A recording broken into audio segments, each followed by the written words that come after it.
Lainey took in their surroundings. A small, musty-smelling room was crammed with old furniture and items. Worn red leather chairs, old-fashioned brass lamps and mahogany cabinets. A faint Christmas tune jingled in the background, but there was no sign of any employees or customers. "Have you ever been here before?" Lainey asked. Ben shook his head. "No." Lainey wandered towards a bookcase full of dusty old books and browsed the titles. She placed her fingers on Around the World in 80 Days, nestled amongst the other classic adventure novels. A horn tooted to their right, making them both jump.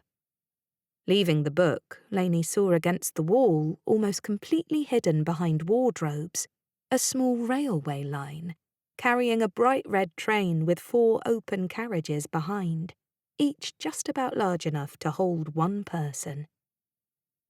The front of the train read Kringle Express across the door in gold letters.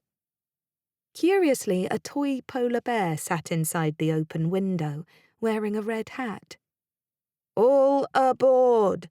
came a mechanical voice from the polar bear. Lainey and Ben looked at each other, unsure. With no shopkeeper or till in the small room, there had to be more to the shop. But the only opening in the wall was a tunnel in front of the train. Lainey took a seat behind the polar bear, who looked curiously familiar. Ben wrung his hands and moved to the window. "I don't think that's a good idea. What if we're not supposed to be here?"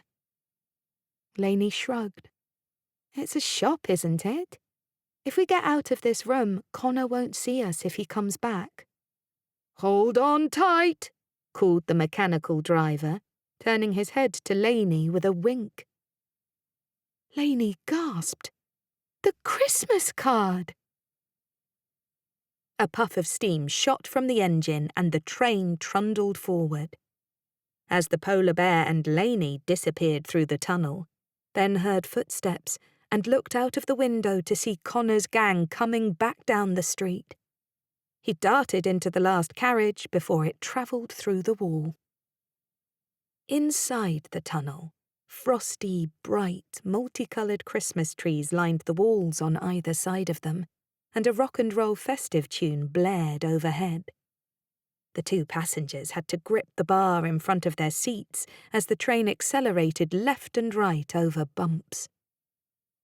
Lainey's long hair flew in all directions, and excitement bubbled in her stomach as questions filled her mind.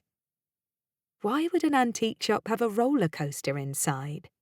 Why did the driver look the same as the character on the Christmas card? Was there a famous polar bear cartoon she had not seen?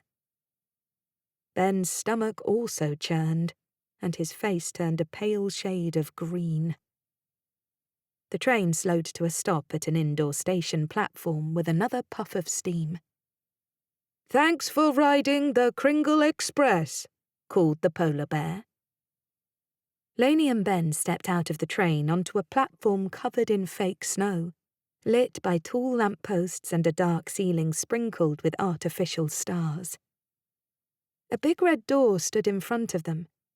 They looked at each other, both feeling as if they were in a dream.